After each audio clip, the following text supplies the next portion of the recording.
Or really long arms. Testing, okay.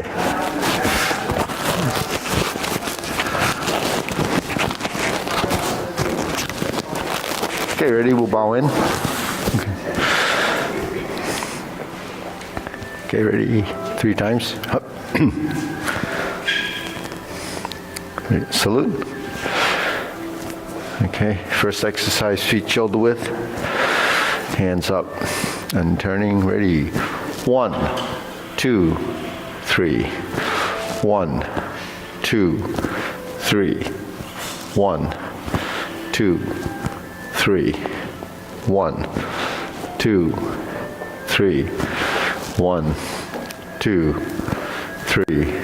1, 2, 3. 1, 2, 3. 1, 2, 3. 1, 2, and stop. To the side. 1, 2, 3. 1, 2, 3. 1, 2, 3. 1, 2, 3. 1, 2, 3. 1, 2, 3.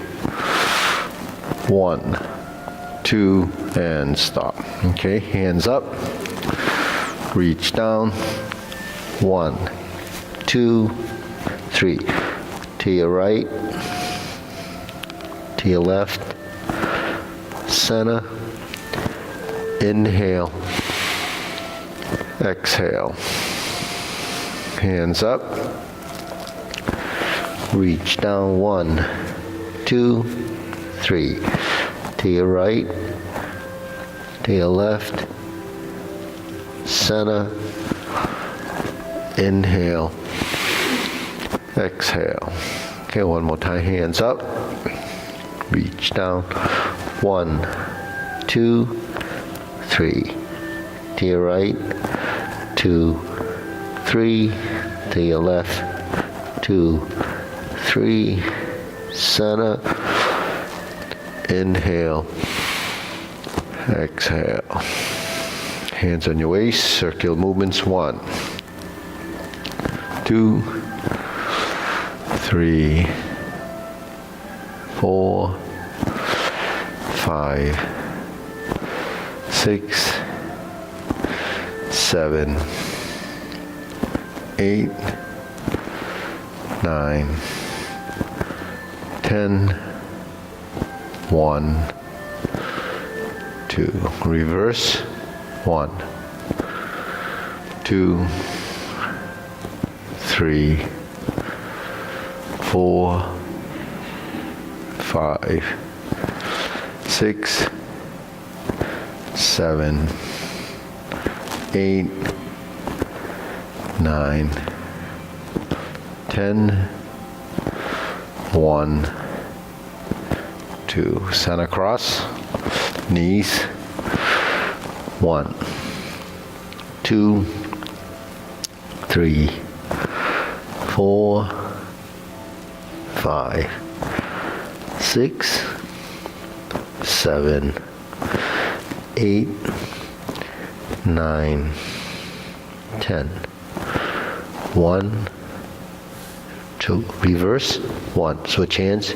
2, 3, 4, 5, 6, 7, 8, 9, 10, 1, 2. Center, hands in waist, turning.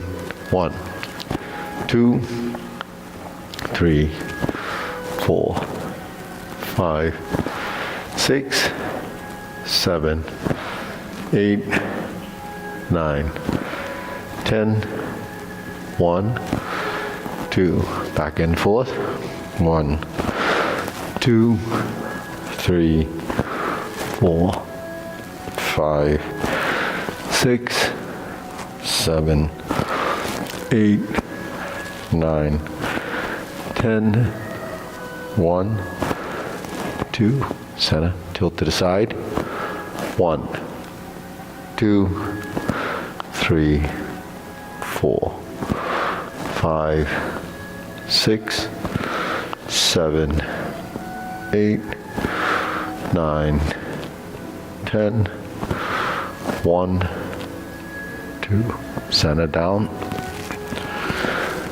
Circular movements. 2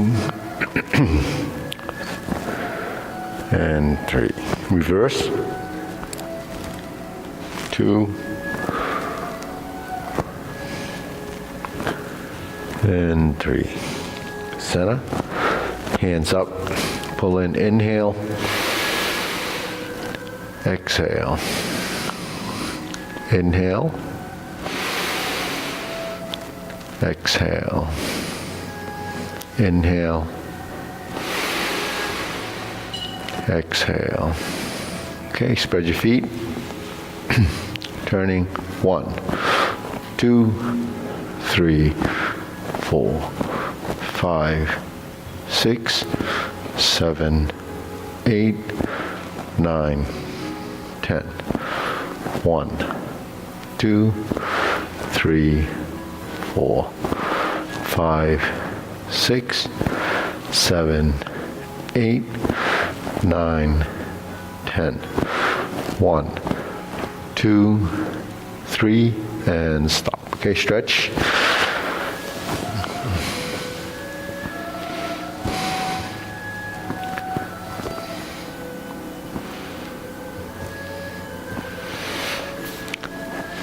Switch.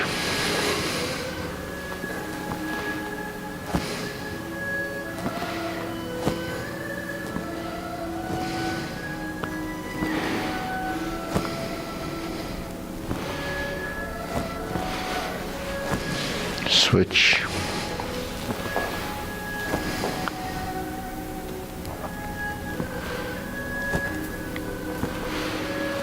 Switch.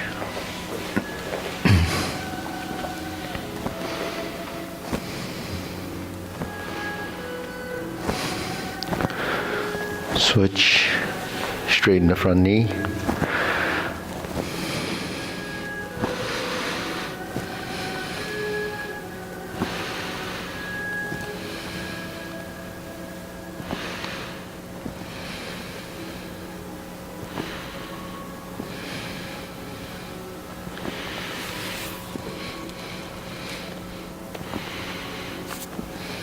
Switch.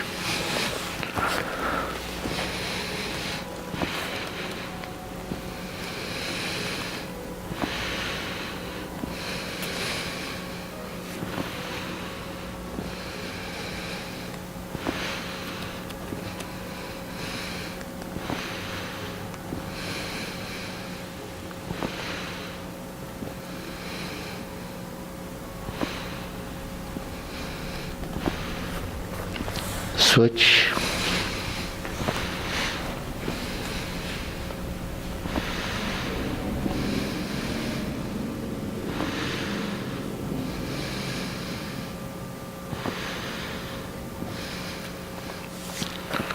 Switch.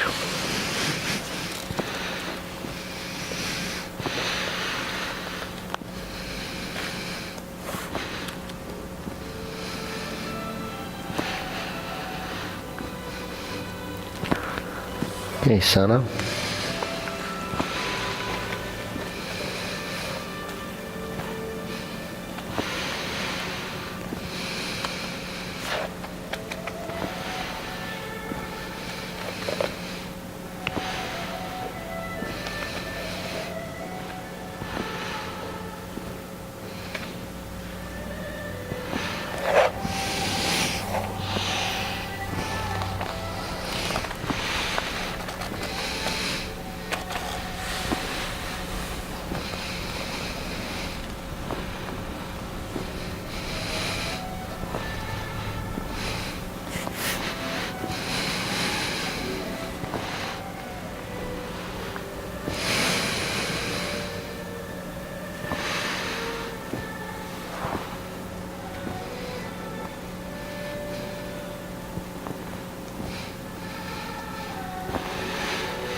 So this, we're actually just sitting on this leg. Just sit, kind of shift your weight over this way, so you're like this. There's barely any weight on this leg. And you then bring your knee off the ground or off the floor. Yeah.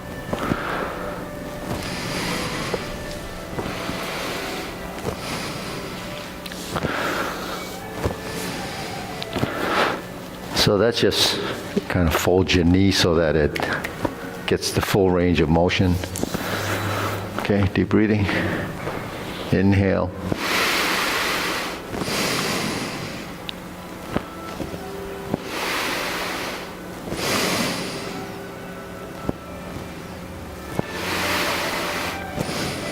So like I mentioned last class, if once you have weight on your legs, they're not going to allow you to fold completely because the muscles are restricting you. So the thing is, you have to take all your weight off and kind of sit into that leg. So your knee will bend if there's no weight on it. It's when you put weight on it and then you start to fold your knee, then the conflict is whether your thigh is going to let you fold your knee or release. So if you release, then you can sit in that leg position. So if you pick up your knee when you're sitting and you pull it towards your chest, your knee folds, right? Why doesn't it fold when you stand and try to bend? Because there's a weight-bearing part of that allows you to stand up. So your muscles are working, but they're not going to release unless you tell it to release, or you have to direct it to release. So that's why we have so many sometimes knee problems, because we're trying to go down, but there's a conflict. Conflict is the muscles working to bear your weight. So the more weight you have on it, the harder it is to go down. So it sounds simple, but you have to actually understand that.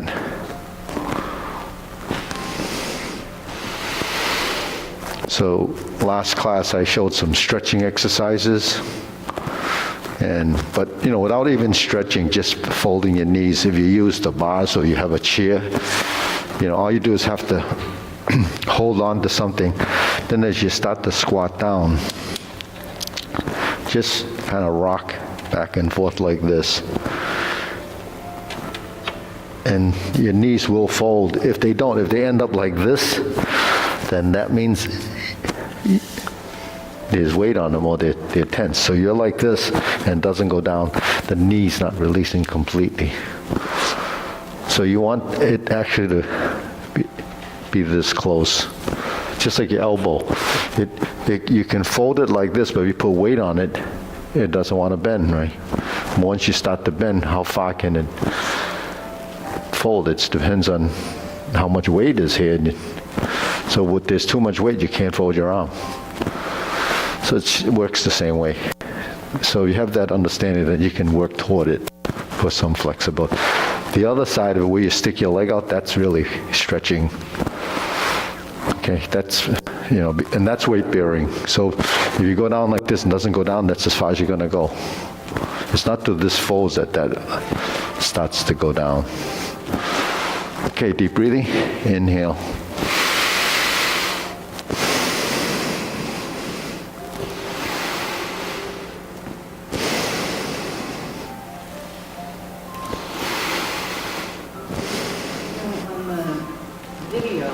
We weren't able to see you when we were doing the stretches. We could hear the talk. Yeah, because the camera was this. Yeah. So you were off camera. Yeah. So I can do a separate one on that. Do have to turn that camera on. Yeah. Okay. Ready? Shoulder roll.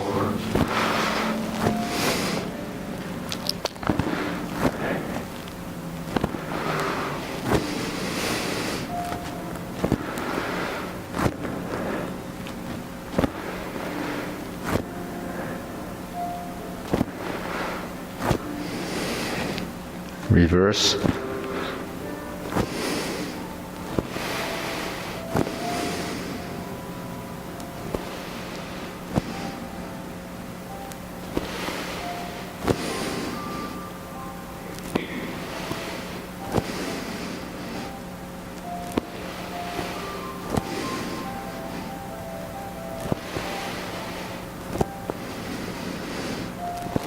and okay.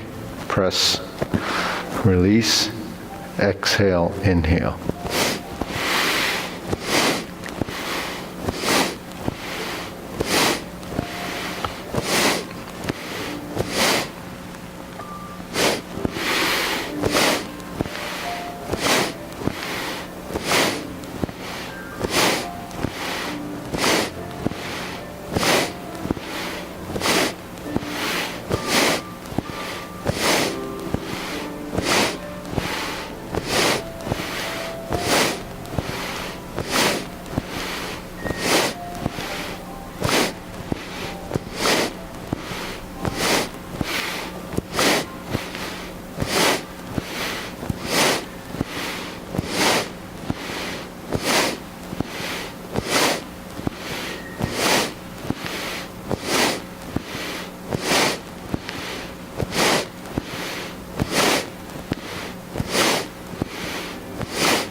And stop, deep breathing. Inhale. Exhale. Inhale. Exhale. Inhale. Exhale. Okay. Oh, circles. Up and down, elbows and knees.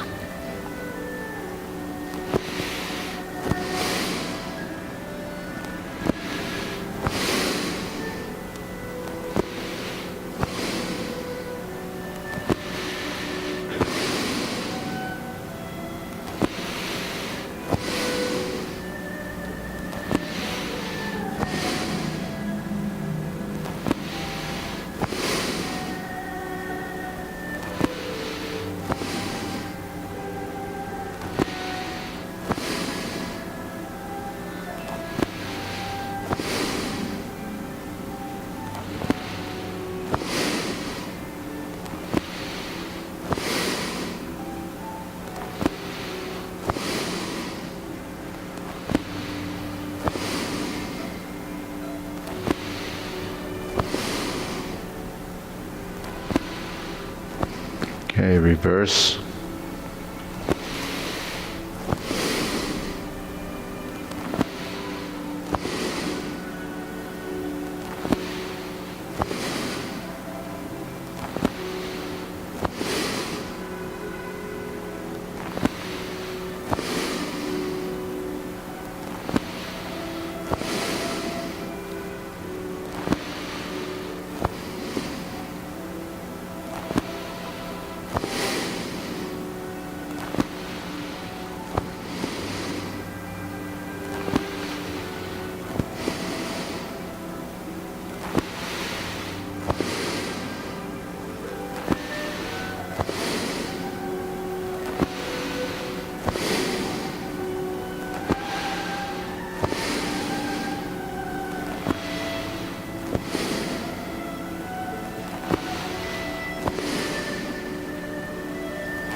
Okay, palms down.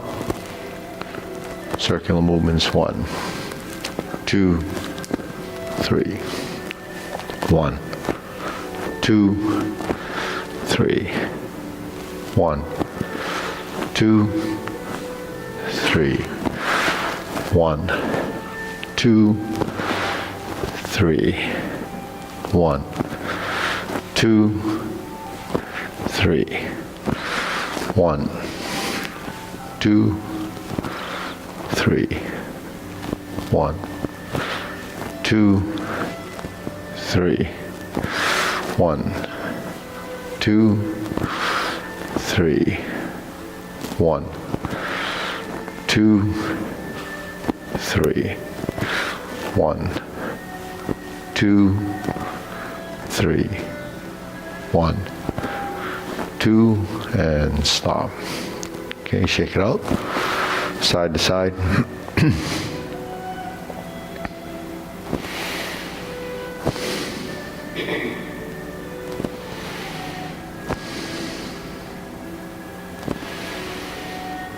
Okay, center.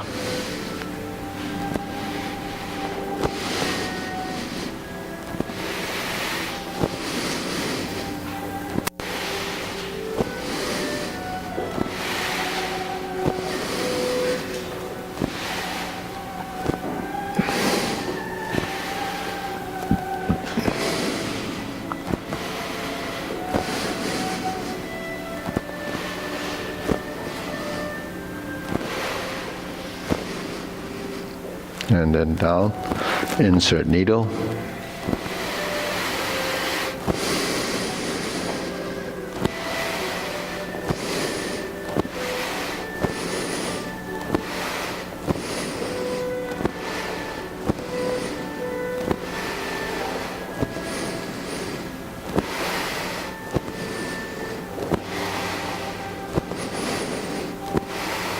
Switch.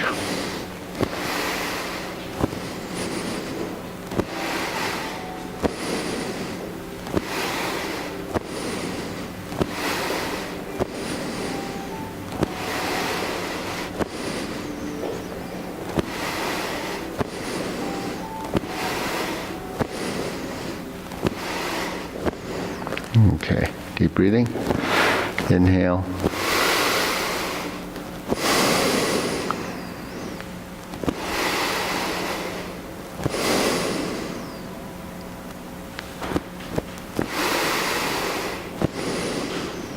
Okay, leg swing.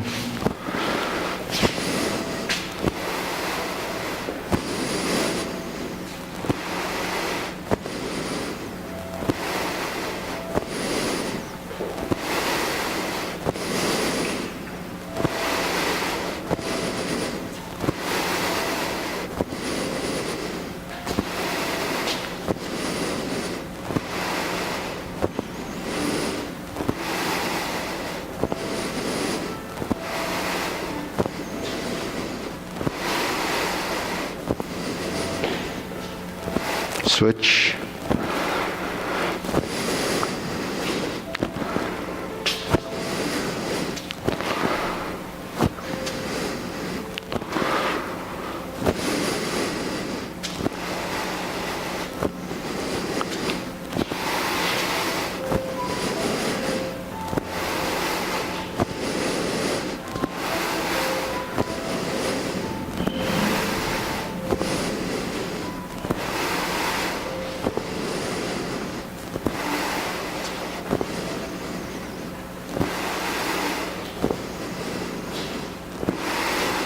Center, side to side.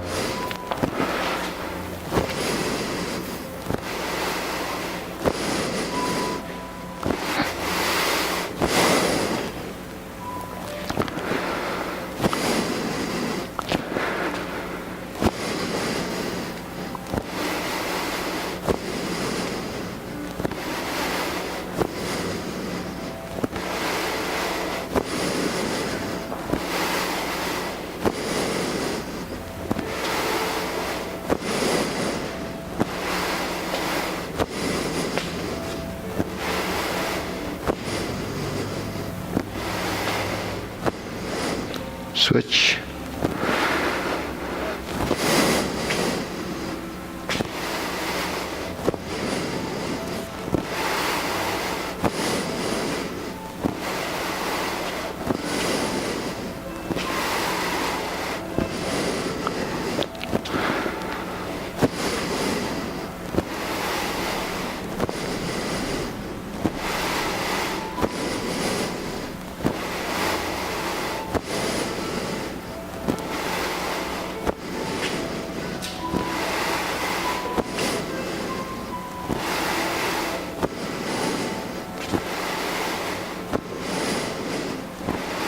And center. Okay, shake it out. Deep breathing. Inhale. Exhale. Inhale. Exhale. Inhale. Exhale. Okay, silk grilling.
Switch.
Okay, center, cross, open and close.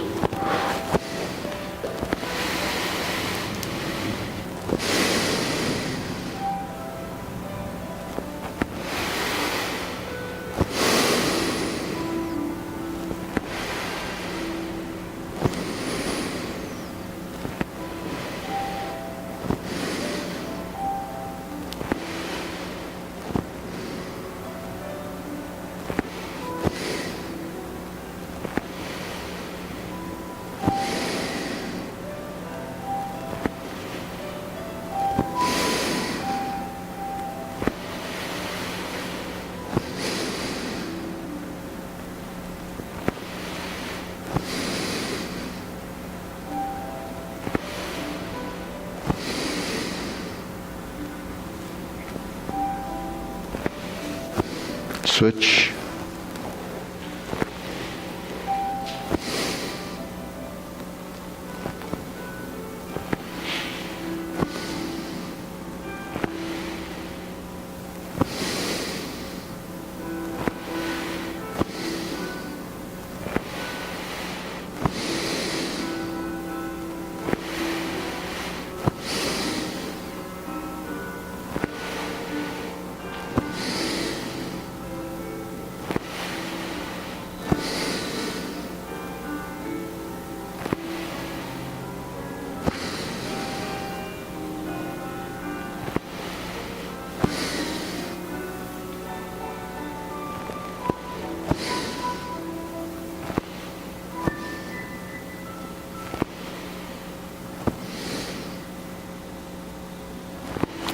Okay, center. Circular movements, preparation.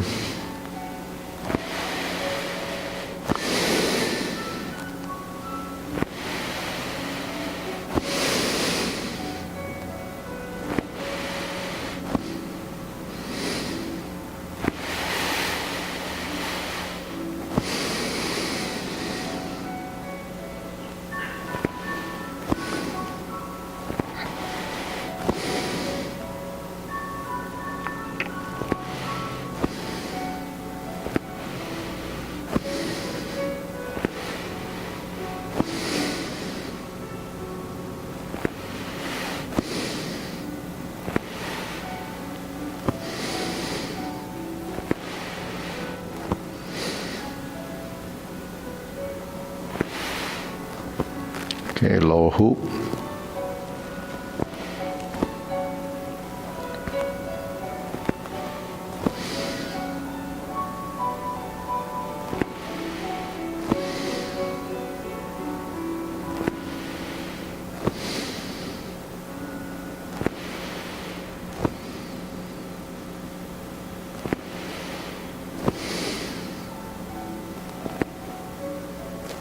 Shoulder height.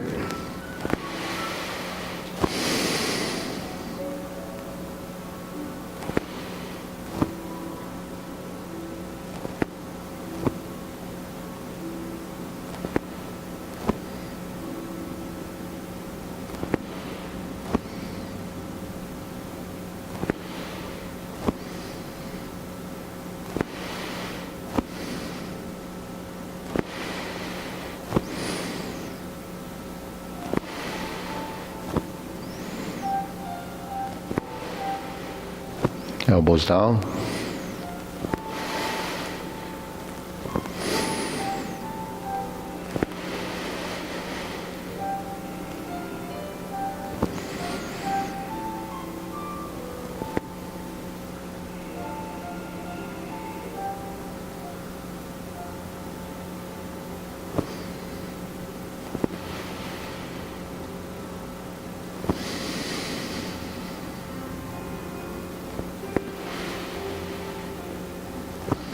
Lower palms down, straighten up.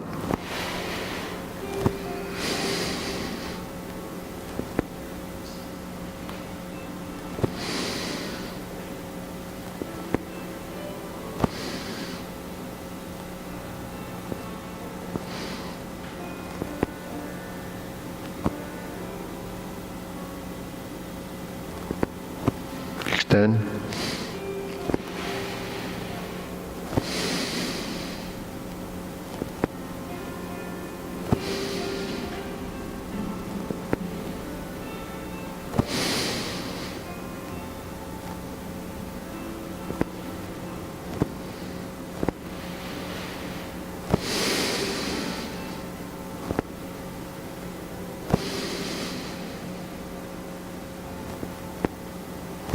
Okay, deep breathing. Inhale. Exhale. Inhale. Exhale. Inhale. Exhale. Okay, diagonal flying.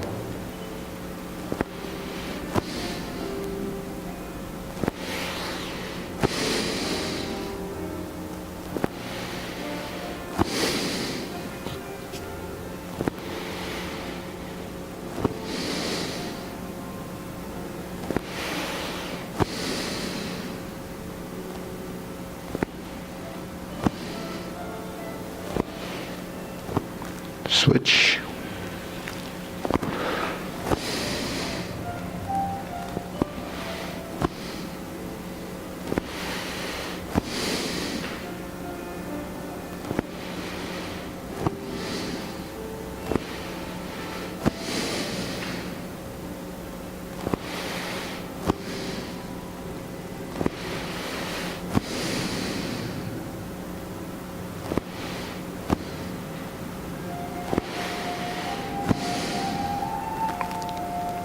Okay, cloud hands.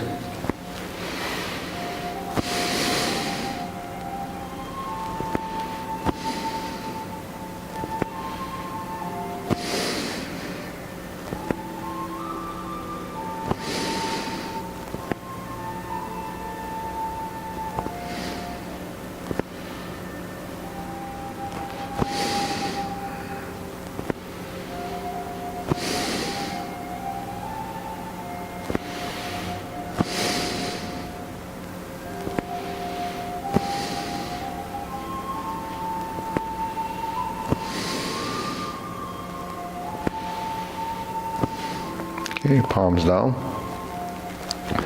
Carry tiger to the mountain.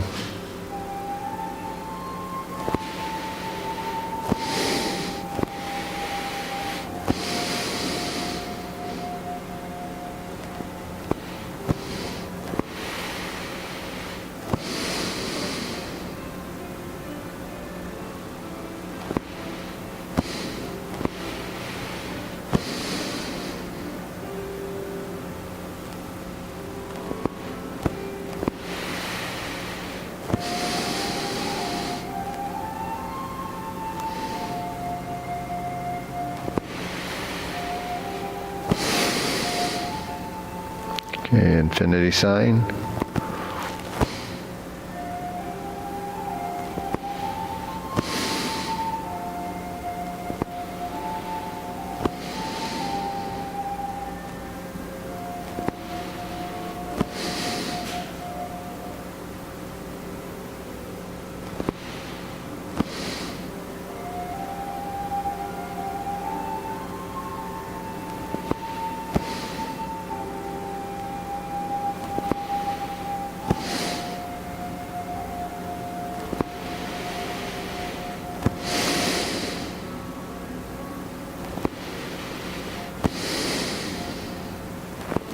Form the fist.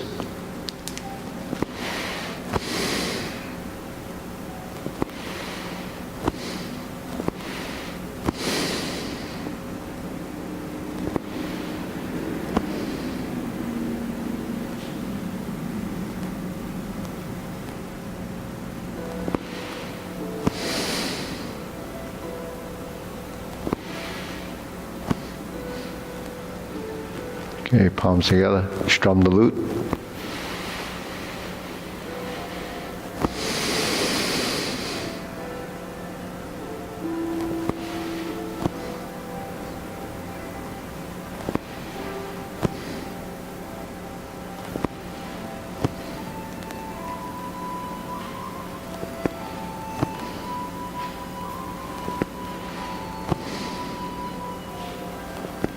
Turn, draw the bow.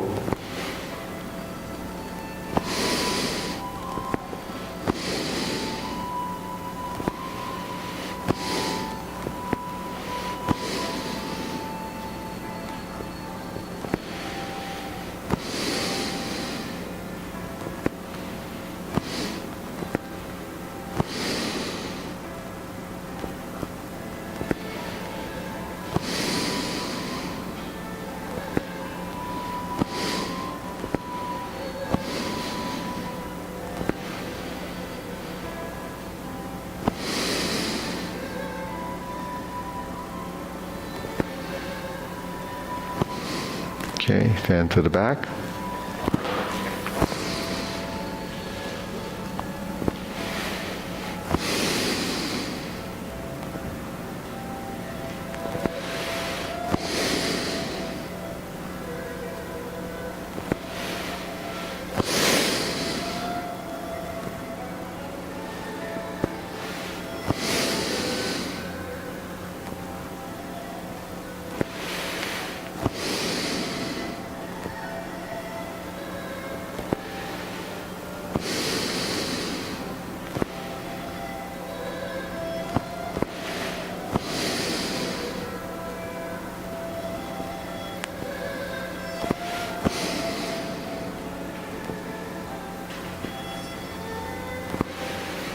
Okay, raise the hand and lift.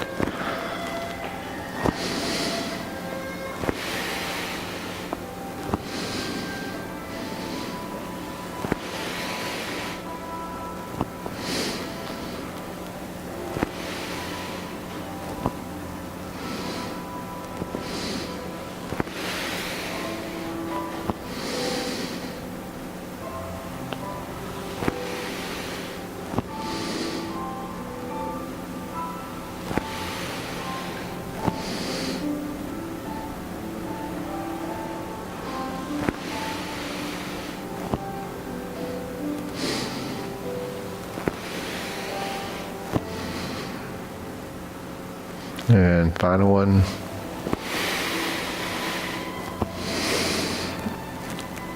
Okay, deep breathing. Inhale. Exhale.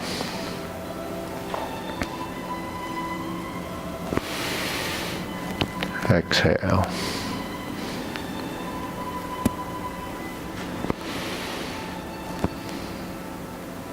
Okay, short form, ready.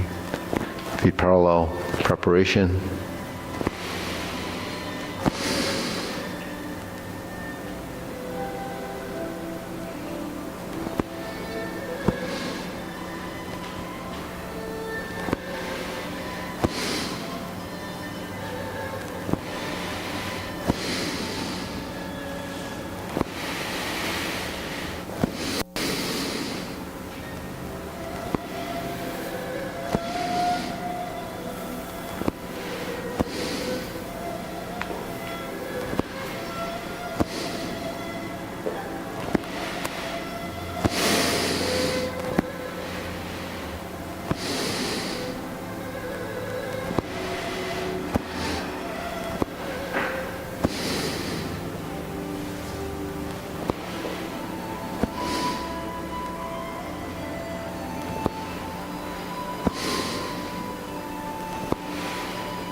brush knee 4 times.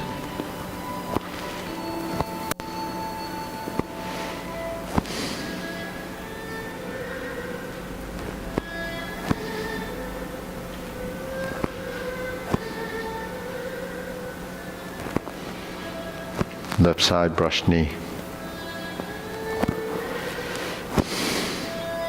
Push. Back to the right side, push.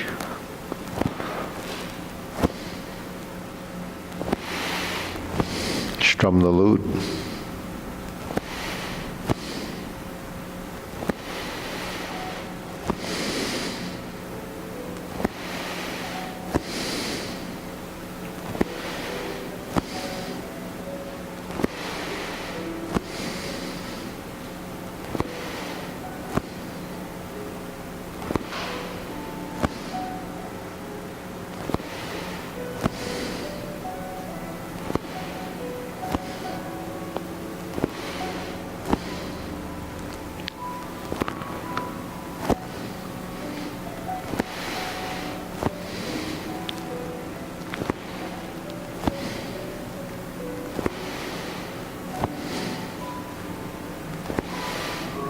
Repulse the monkey.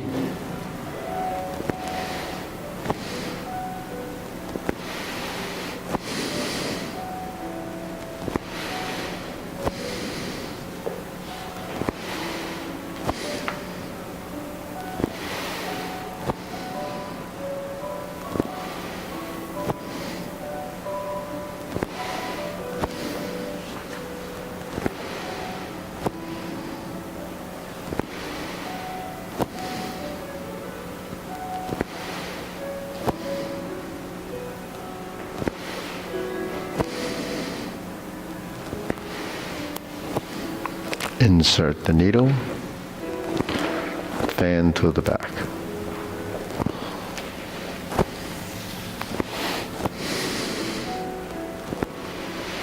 Stroke down.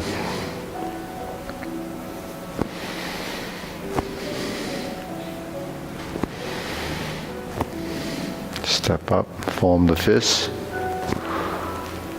punch, divert, block, and punch.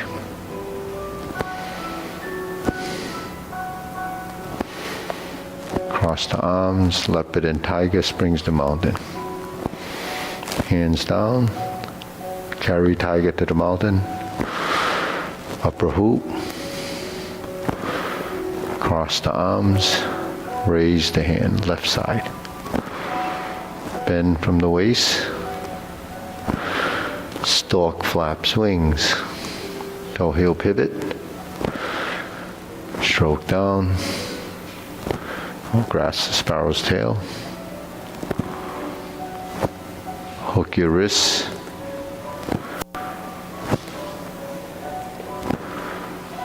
Hold and reverse the ball. Diagonal flying. Sit back. Part the horse's mane. Step up. Part the horse's mane. Cross corner.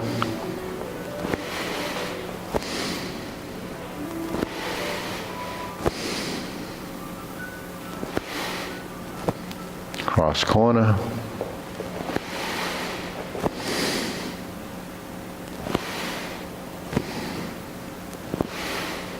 Drop your elbow, hook your wrist, turn to the front.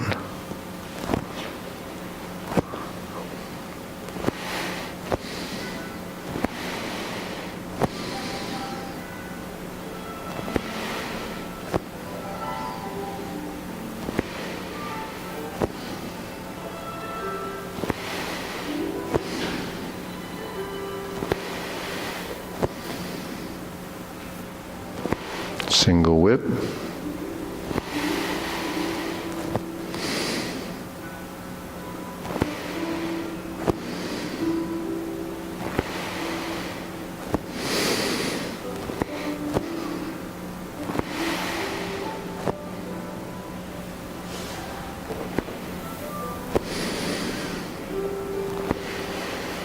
and close the form.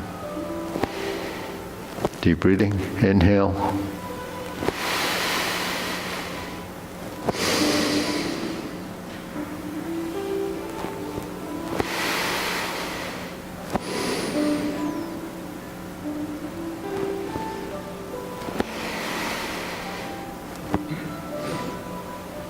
Okay, so let's just do a set of kicks before we do the long form. So we start off here. So do the linear form to the front side. High pat the horse. Flip it over. Fold the elbows, step up right side, your right kick. Set it up. Open, let's high pat the horse. Flip it over, fold. Kick. Plant your foot.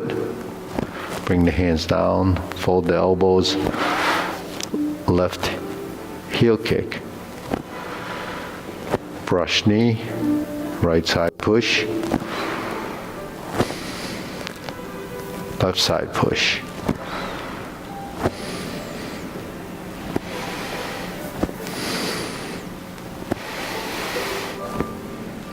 Twist step. Horizontal elbow turning to your right, planting punch.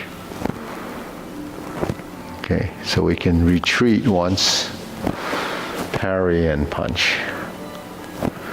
Step up, high pat the horse just like the first set. Flip the hands over, pivot to the corner, face the corner, parting leg, but it's really a cross behind step. Right side up, turn to the right corner, draw down, turn to the rear corner. 180-degree turn like Jade Lady Work Shuttle. Clench your fist, the same arm positions. Lower hoop, cross the forearms, level the elbows, heel kick right side. Big hoop. Okay. That's two palms, that's two punches to the ear. Flip the hands, lift up, open the stance, so open the leg. Bring it back to the front, toe, heel pivot, bring it back to the same side. Flip the hands, left's on top, fold the elbows, lift the knee to the corner, open, parry and punch.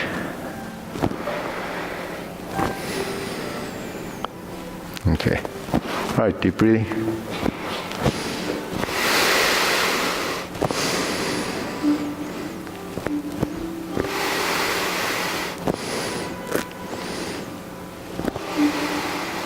So parry and punch, sometimes called the back fist, or the leading part of it being a hammer fist. So hammer fist is just a strike down like that, as if stroking vertically down with a hammer, right? So your fist is like this, the bottom of your hand is the side that's stroking down.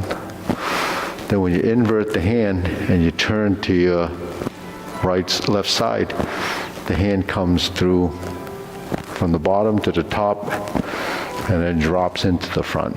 Okay, so there's some transition and spatial turning, making it more three-dimensional. So this is a parry and punch. So it happens after fan to the back, and it happens in between the kicks. We have this. So if you just do this one motion as you parry and punch, and it ends up final position of just about where your nose is, or that height. If we sit back and turn the hand like this, it's really like strum the lute. Same joint angle positions. So this is really the same position when you finish and settle. So if I didn't go forward, it would end up here, right, and then here. But the forward projection of the legs that forward motion really carries this motion to the front and down. You say, well, where's the downside? Well, this is the forward downside. Here's the backward passing through horizontal to the upside. As you start to descend, there's the downside, and because we're going forward, there's the line forward, and then when we drop down, there's your downside on that. So a circle is like this, right? Oh, but because we're moving from here back to here, and then up, and then across and down, that timing of the arm moving across your body, lifting of the elbow, meaning relax the shoulders, and you start to go forward, it's actually going this way, right? So there's your horizontal forward direction, and then when you turn the body, that resets the vertical.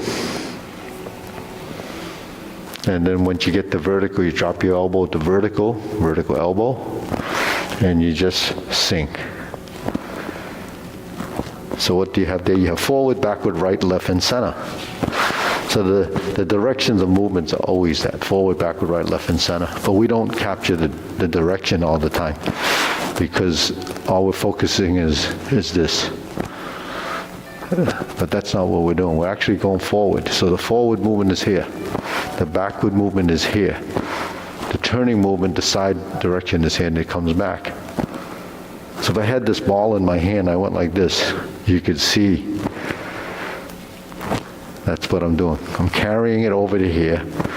I'm lifting it up here, and I'm throwing it back that way. So you see the volume of movement. It's not just, if you had the ball and you just did this, not enough, right? You have to build space and motion, direction, both up and down. That way you can sort of capitalize on the fact that you have gravity, you have projected motion to the front side, and rotational motion going right to left. And then the rounding, really when you go like this, is your back creating a roundness. But it's really from the back of your leg up through your body, down and up. So while we have these patterns, the whole body's involved. You can't do these movements without the whole body involved. Even though we don't have to pay attention exactly to what's happening in the body's proprioceptive reflexes are kind of controlling where it's going based on understanding and what it has to do to keep you from tipping over, staying erect, staying balanced in position. So all that stuff happens as part of that understanding. So it's body intelligence. It does get smarter. All right, so let's do the long form now. Preparation.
Carry tiger to the mountain.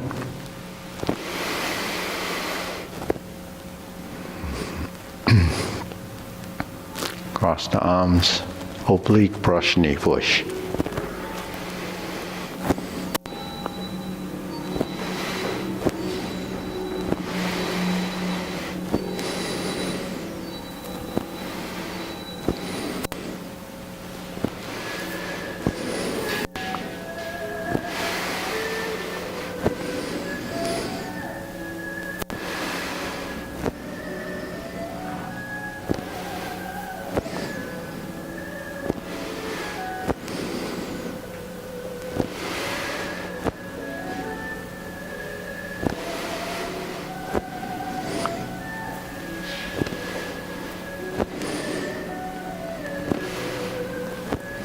Fist on the elbow.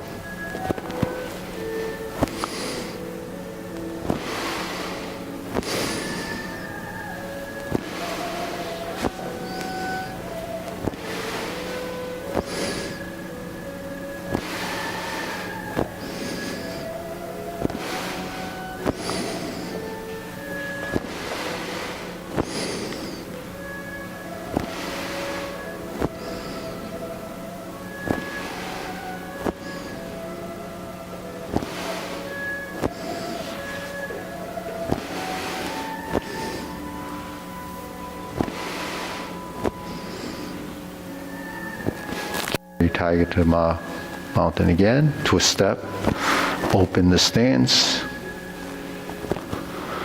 hold the ball, shift the diagonal flying, shift the step up, raise the hand, stork flap swings, brush knee one time, toe heel pivot. Insert the needle to fan to the back.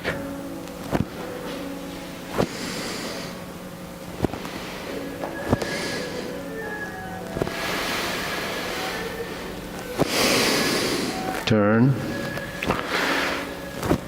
Fist on the elbow.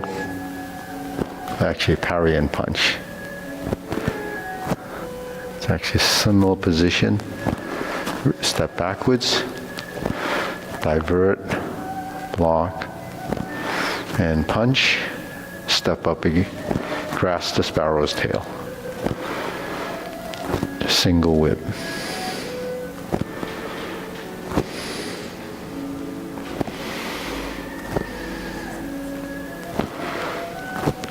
Okay, cloud hands hold the ball. Then we shift, pivot, pivot, and step.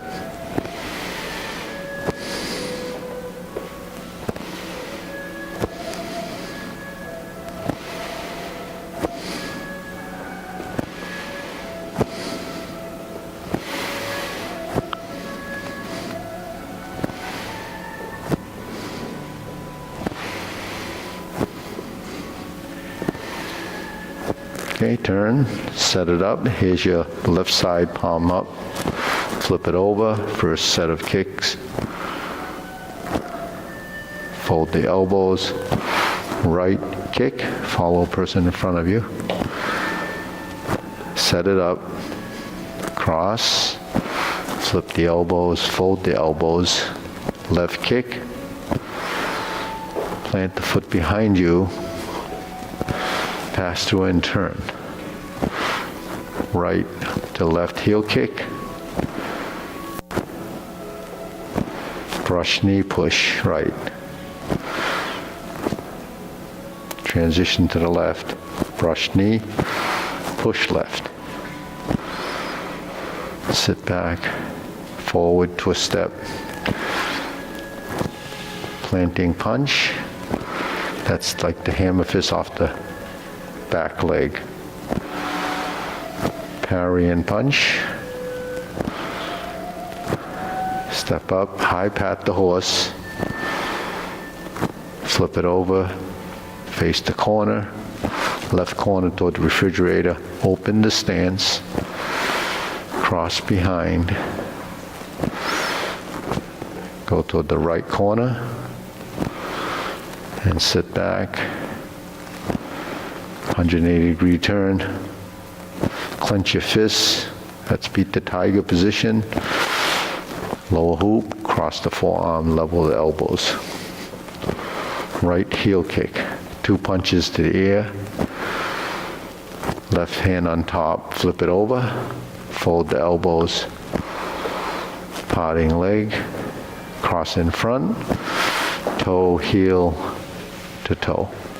Flip the hands, fold the elbows. Parting leg. Parry and punch, the back fist again.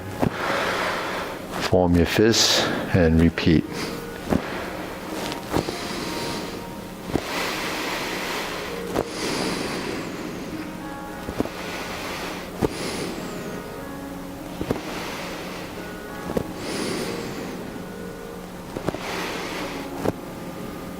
Carry tiger to the mountain. Cross arms. Oblique. Brush knee push right and left.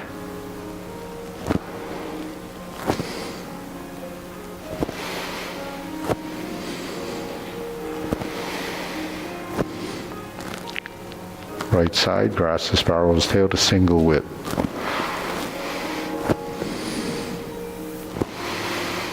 Pivot to the front. Bring the feet together. Open the stance. Reverse the ball. Diagonal flying right side. Pivot, turn, part the horse's mane 5 times.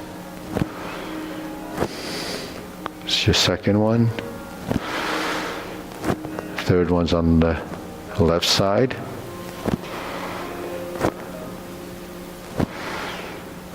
Toe out, step up.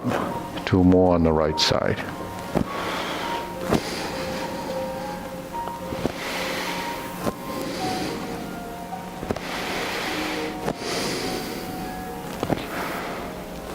Cross over.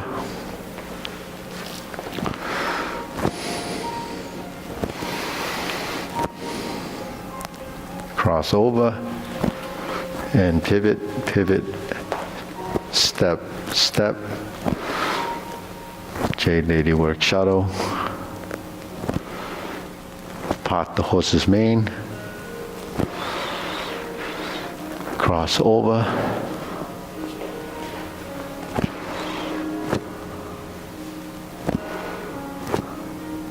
Sit back, pivot on the heels. After you pivot to the corner, cross, double step.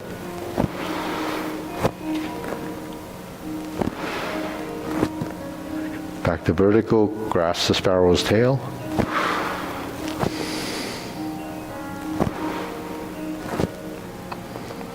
Hook your wrist, turn back to the front. Together, step.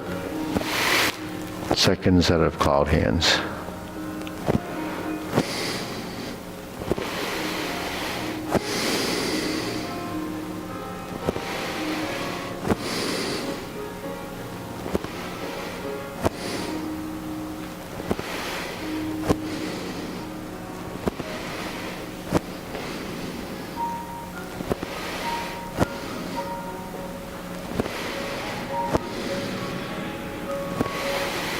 Then we're going to turn toe heel.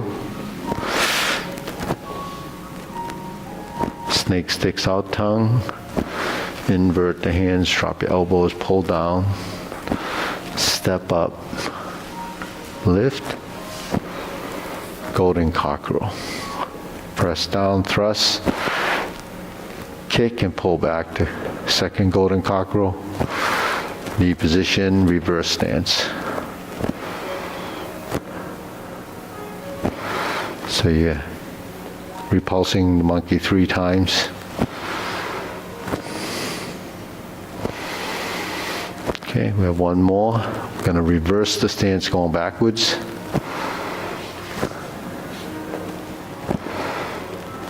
Puts us in the right side stance. We lower the hoop, pivot and cross, lift to vertical, open the stance, hold the ball.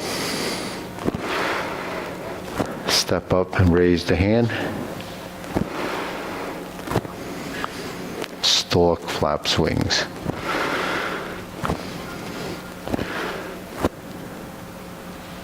One brush knee. Second, insert the needle. Second, fan to the back.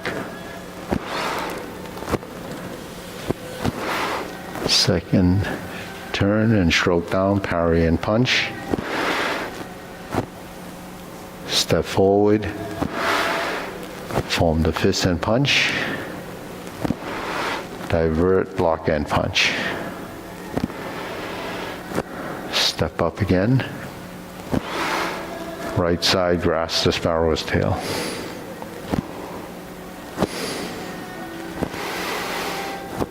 Hook your wrists. Single whip. Third set of cloud hands.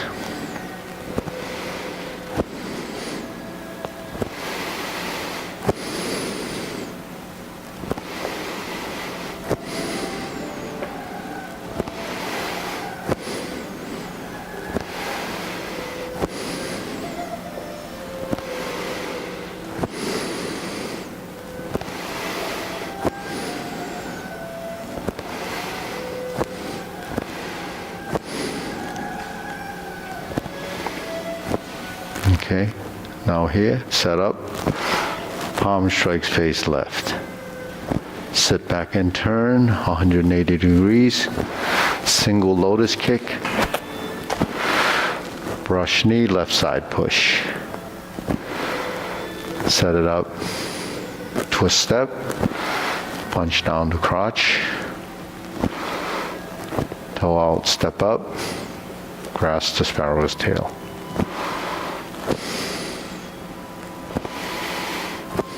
Single whip.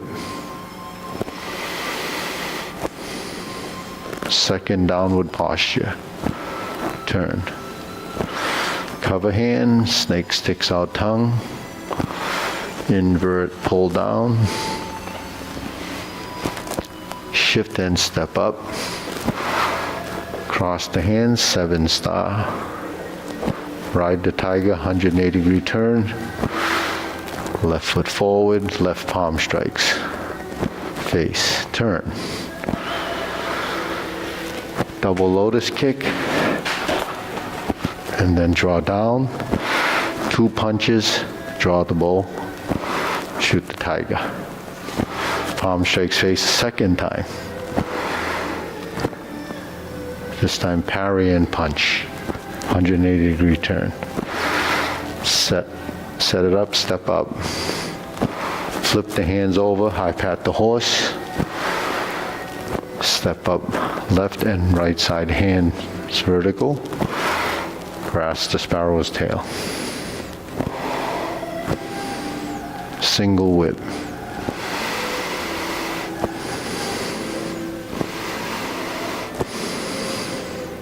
Hold and reverse the ball. Second time. Right side diagonal flying, closing the form.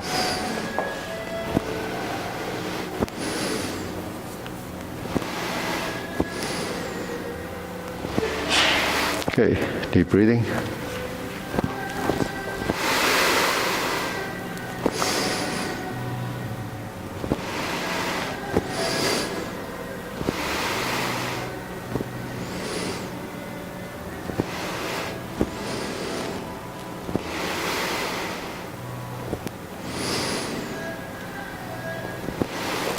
Okay, so the the stretching that we talked about last time. I don't know, Marty, you want to switch it to that camera, and then does it pick up that? It will. Okay. Oh, you did already? Okay. So the stretching we're talking about, last class was, why does sometimes our knee gets affected when we're going into the stances and staying in a position like this. Any of these stances that we have, because we spend an hour and a half doing this, we're on our legs throughout the whole time. If we're bending and we're using too much strength or the wrong strength, there's going to be some conflicts in the motion. So usually, we talk the lower half, it's the ankles, your knees, and your hips. So if you fold your knees like that, it doesn't bother you. But when you shift your weight and you have to sustain your body like this in empty stances, or you're pushing forward, or you go into the downward posture, sometimes the joint's not in the right position, or it can be pushed out.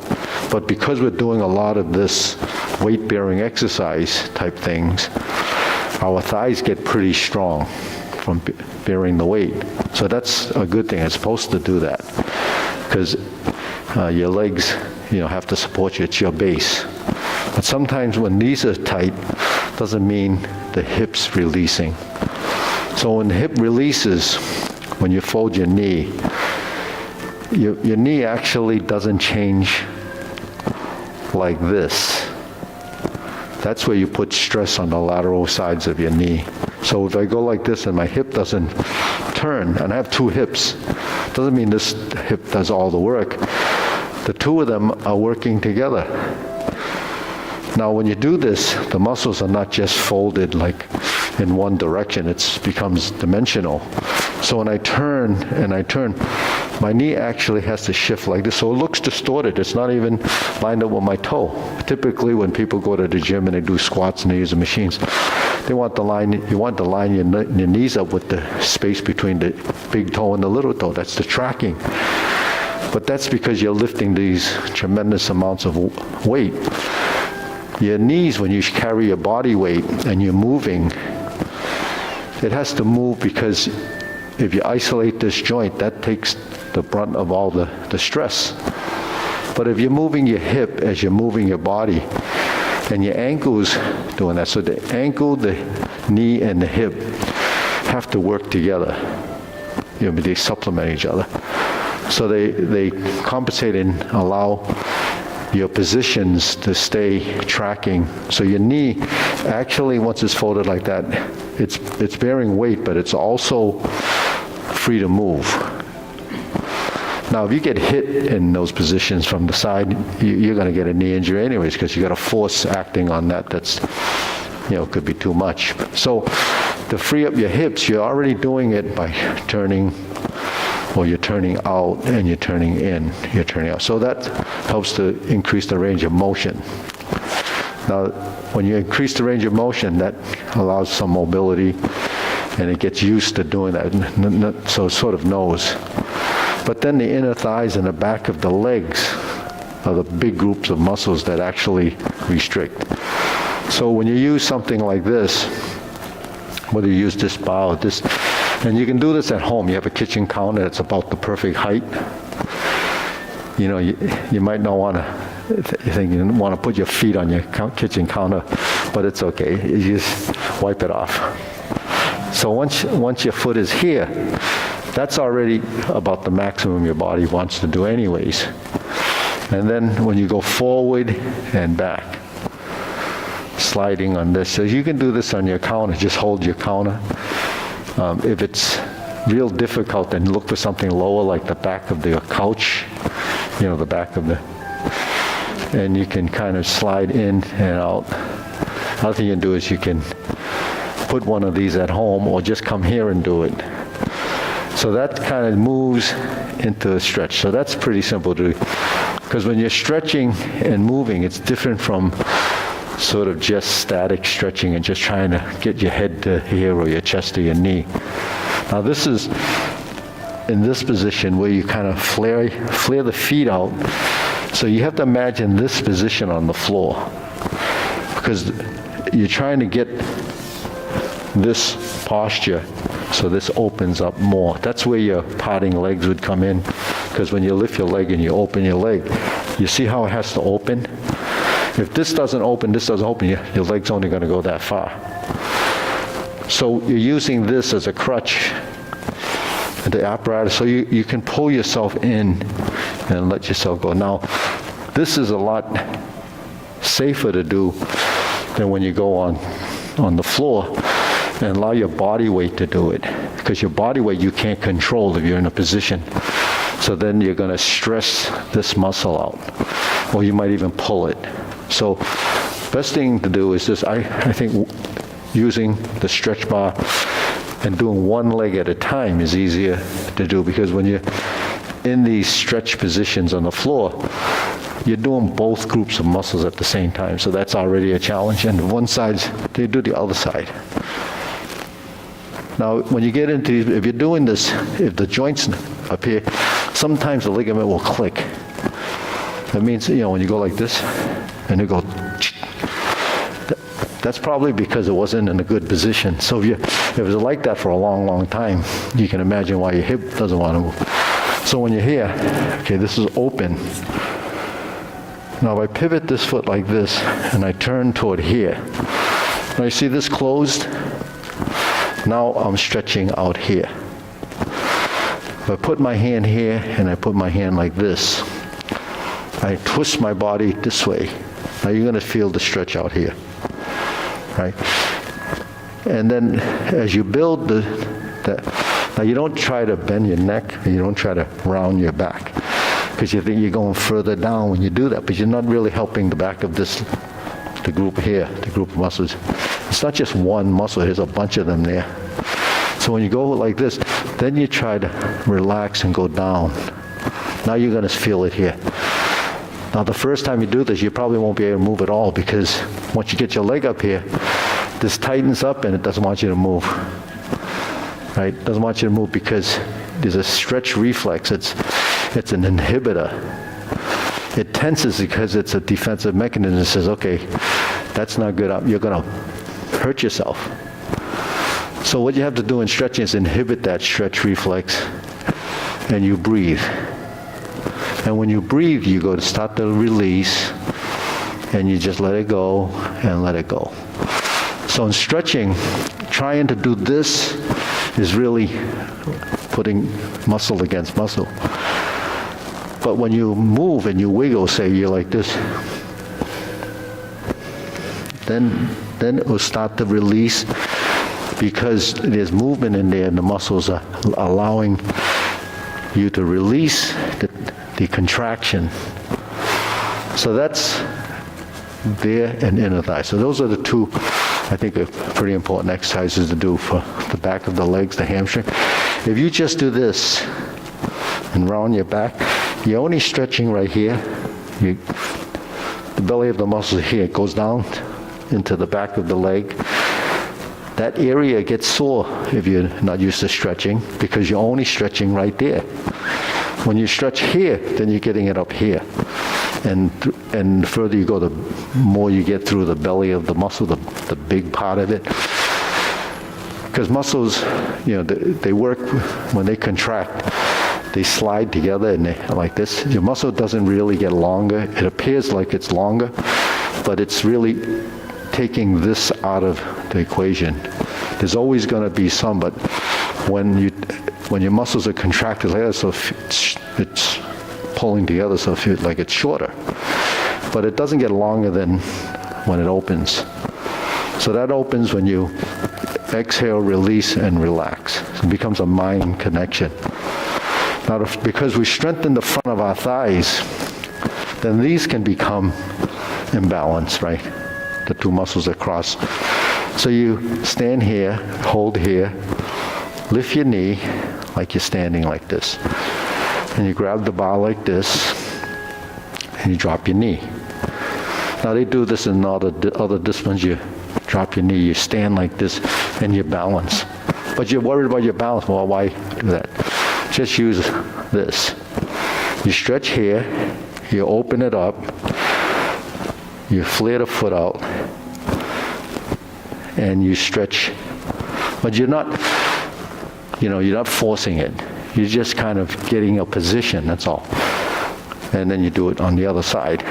And you hold here, you don't kind of lose your balance or tip over. And then you hold here when you want to turn and open and drop, right? If you arch your back more, you get more of a stretch. So you can do that stretch by sitting on the floor, like some of the yoga people do it, and then you lie back and you're flat on your back. Don't do that. You're going to injure yourself. You're going to hurt yourself because it's going to hurt so much. You do one at a time is better. You don't have one of these at home, so what do? You sit on the edge of your bed and you hook your foot. You have to imagine I'm sitting on the bed. I hook my foot on the edge of the mattress. Don't lie back. That's an extreme stretch. Just kind of go like that and kind of drop your knee a little bit. You can just feel it. It's going to hurt in the beginning. And you just kind of drop your knee, and that'll help take the tension out of here and stretch the muscle that's pulling your knee out of alignment. So that's what happens. And then, because you have two ligaments here, when you do some of this, sometimes they get into the wrong place and your knee will hurt whenever you go up and down the stairs. So you have to free that up. You can't do, it happens, sometimes it just will click. So when you swing your leg, there's no weight on it. So let the ligaments and tendons kind of float and free, and let it go back into where it's supposed to go by itself. Now you can get, a chiropractor, a person who manipulate the joint to get it, better back in position. But if you don't do that, then you can let your body do it itself. Sometimes when you go into the stretch and you're turning, just this sometimes resets the knee. So a lot of it is, and when that happens, sometimes you feel it goes click. There's a click. Your spine, it clicks. It's just going back into where it's supposed to be. If it doesn't click, then it's too much tension in your body. Or certain parts are too strong and it just restricts it. Okay, ready? We'll bow. So don't do these exercises like religiously every single day for 45 minutes. Spend about 2 or 3 minutes, maybe a couple of times a week first. Because if you do it too much, then the potential is that you hurt yourself, and that's going to be worse. So. Well, nobody shows up on Saturday